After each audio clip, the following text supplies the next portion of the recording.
Two more extremely handy commands are the trim and extend commands. Those two commands are kind of located underneath each other up here. There's trim. If I pick the little drop down arrow, there's extend.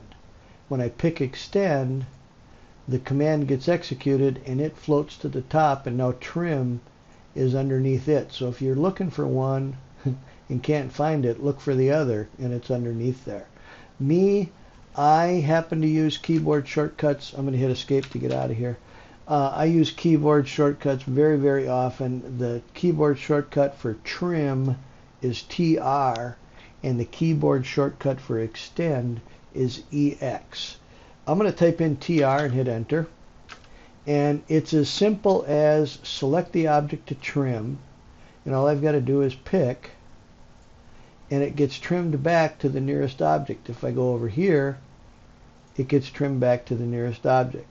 Realize that I can do my crossing window. Let's say I wanted to copy or cut off all of those. Rather than pick 5 times to get each one of these, I can just pick and do a crossing window. Or actually it goes into a new option of selecting objects called a fence. And I'll pick, and it just uses that line to cross all those objects, and it trims them all off. I'll hit enter, and we're done with the trim command. I'm going to type in a U and hit enter so that we get all that back. And let's say that I wanted to trim this line off, but not just to here or even to here, but to here.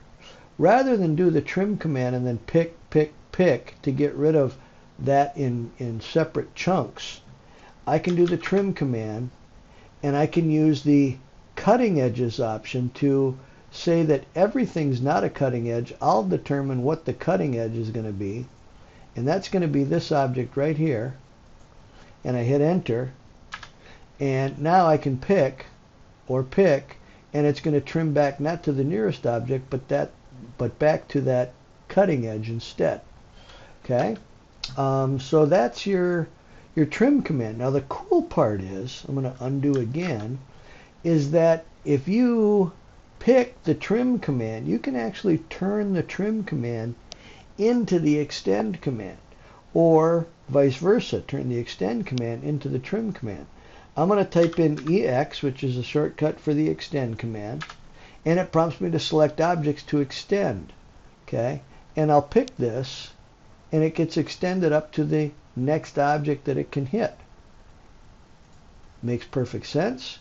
But if you look at your command prompt, it says select object to extend, and we did that. Or hold the shift key down and select an object to trim. So we can hold the shift key down, and now we shifted it from being the extend command to being the trim command. And I can go ahead and trim all of these objects off using the extend command. That kind of hurts to even say. I can trim, whoops, this is going to be extend, so it's going to flip all the way around. No. I want to trim that off, so I'll hold the shift key down and trim, and then I'll go over here and extend it. I took my finger off of the off of the shift key, and we turn that into the extend command, or we turn it back into the extend command. I'm going to hold the shift key down and cut that off and cut that off, and you kind of get the drift. That is your trim command and your extend command.